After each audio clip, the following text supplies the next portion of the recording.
I am so sorry that I was born as a girl. I am sorry that I am still alive.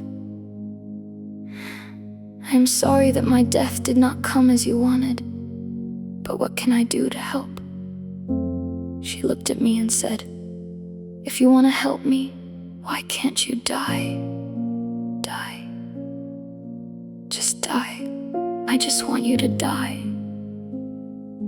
Just die." I watched her struggling, crying because of my existence. My mother is really struggling because of me. She kept telling me that she never asked God to give her a baby girl, and because of her sins, she was punished by gating me, giving birth to me. It was a mistake, she said, and she will never be free as long as I am alive. In my heart, I said, it really means something to her if my life comes to an end. In response, I said, "I am sorry, Mom, and I am going to help you. You don't have to see me anymore. You don't have to call me your burden again, the child who came into your life to destroy you. I'll fix this. I'll make it right." As I was telling her those words in my heart, I remember looking at my mother one last time with a broken heart. I said, "I'm sorry, Mama. I'm sorry that I was born a girl. You don't have to struggle anymore. I will go far away. And if I die, you won't see my dead body. You won't have to carry that pain because of me again." I said it with all my heart. I remember that morning when my mom was sitting in the middle of the doorway. As I reached the door, passing by her as I stepped out, it felt strange. It was like I was divided because I decided to vanish at that moment. It felt like something flew out of me, and it felt familiar to what had happened to me when I was 7 years old in my grandfather's gate door. As I was coming to hug her after 1 year abandoned by her, she pushed me aside and I fell down. That broken reaction happened again. Something took my soul away, leaving my body behind, empty, cold, quiet. When I turned and walked away from my mother, I was no longer myself. One part of me lifted up into the sky, and another part stayed on the ground. The part on the ground couldn't see the one above, but the one above could see everything below. Like I had been separated into two pieces. After 7 years with my mother, at 17 years old, I had to vanish in wildness. So it was time to take off. Then strength came from nowhere. I ran from my mother with a dead soul, without hope of return, with frozen feelings. I headed into the middle of nowhere, hoping that I would die so my mom could be happy. I did not want to die close to where she could hear the news or see my dead body. I did not want any evidence or information to reach her. I did not want anyone who could tell my mother they saw me anywhere.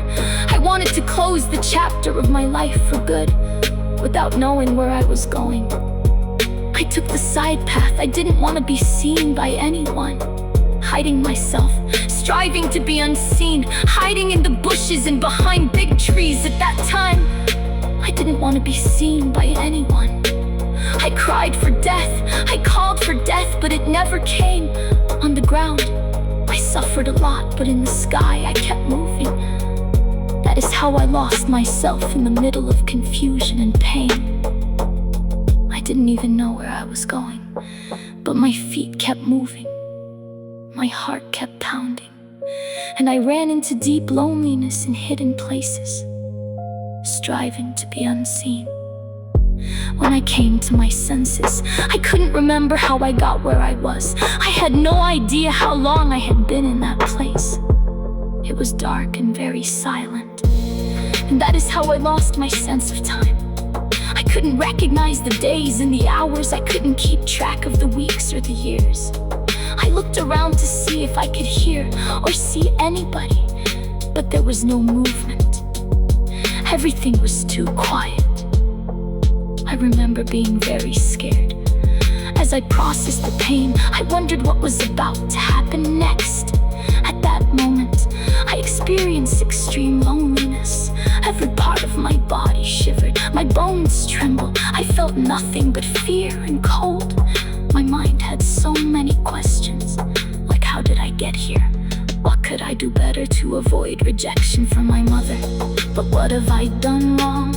As I was thinking a lot and wondering if I caused all of this to myself at that moment, then my past days and years of suffering returned to me.